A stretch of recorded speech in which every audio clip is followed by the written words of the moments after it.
Welcome to session 62 of the Bible in a Year commentary. If you started this series on the 1st of January, then today should be the 3rd of March. Today we'll be looking at Deuteronomy 28 to 29 and Psalm 62. But so far in Deuteronomy, we've read through the beginning of Moses' sermons to the new generation of Israelites. We noted how the perspective shifts, so now it seems like the narrator is looking back at this time in Israel's history from their future and from the other side of the river.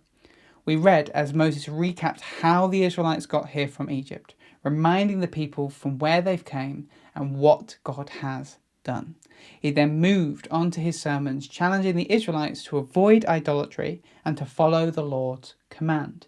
He reminded the people that they are a chosen people, not because of their might or righteousness, but because of his faithfulness and goodness. They were to be obedient if they wanted to experience his blessings. And so Moses moved on to recap and restate the law, starting with Israel's worship.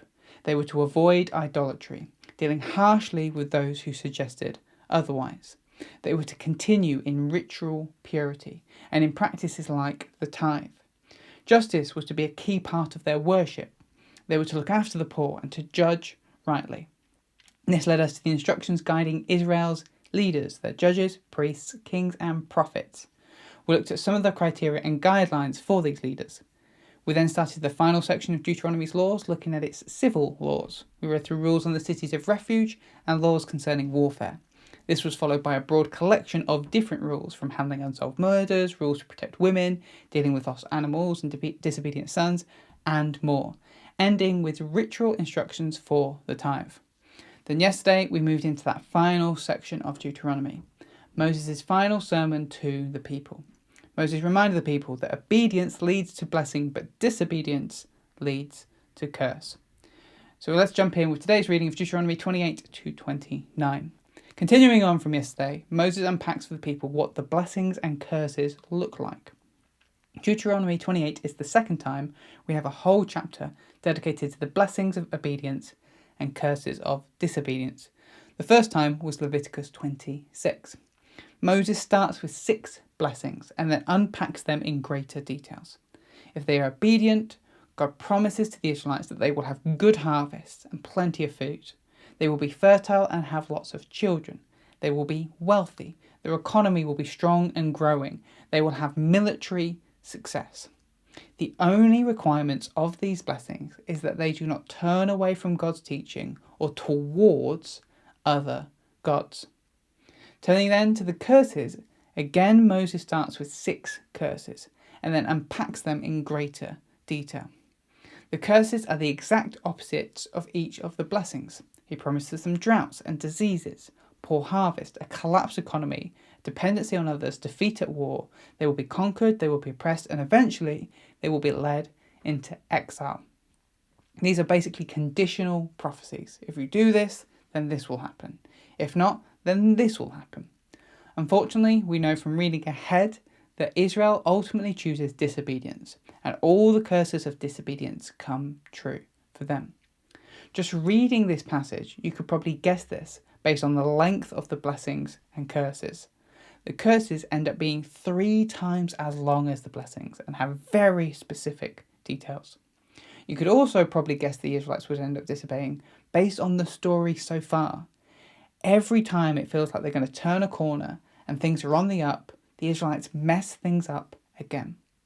After this, Moses encourages the people to recommit themselves to their covenant relationship with God. He reminds them of where they've come from and how good God has been to them. He reminds them of what they have been called to. He points out to them that they aren't just making this decision for themselves, but for their descendants as well. And then finally, he reminds them what will happen if they do commit to this relationship and then turn their backs on it. He explains to them that all of this will serve as evidence to other nations. Even when Israel fails, it's not because their God was weak, it was because they were faithless. These 2 chapters are very heavy on all the things that will go wrong if the Israelites turn their back on God again.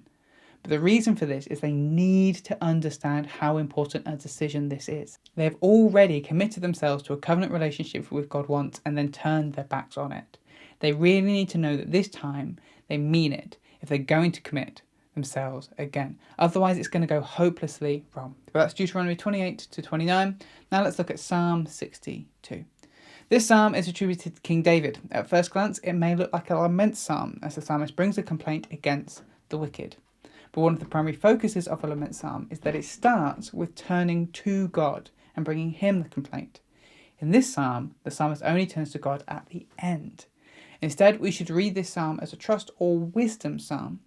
While the psalmist reflects on the wickedness of the world, they ultimately are confident that God will have his way. Here is a summary of the structure, but I would recommend checking out the written version of this commentary in the description to see the structure properly for yourself. So we start with verses 1 to 2, a declaration of trust. Then verses 3 to 4, complaint against the wicked. Verses 5 to 8, a declaration of trust. Verses 9 to 10, complaint against the wicked. And verses 11 to 12, a declaration of trust. The psalmist starts with trust. They will wait patiently on God because in him is salvation and security. They then turn to the wickedness around them. The wicked continue to attack and beat others because of their position. They lie and they deceive. Then the psalmist swings back to focusing on God. Again, they will wait patiently on God because in him is salvation and security. The psalmist turns to others and encourages them to trust in God as well. Then back to the complaint. Humanity is weak. Doesn't matter if you're important or not. The reality is compared to all creation, humanity is no more than a breath. There's no point in putting trust in wealth as though that matters at all. Instead, all power and strength comes from God. God strengthens and blesses his people because he is a loving and faithful God. He will strengthen and bless people based on their obedience and good works towards him. Thanks for joining us today. Take a moment to reflect on what you've read and share your thoughts or questions below. If you're watching in the future, then you can click here for the next session, or you can find the full playlist just down here. To receive these daily commentaries in your email inbox, subscribe via the link in the description below. Have a great day, and I'll see you tomorrow.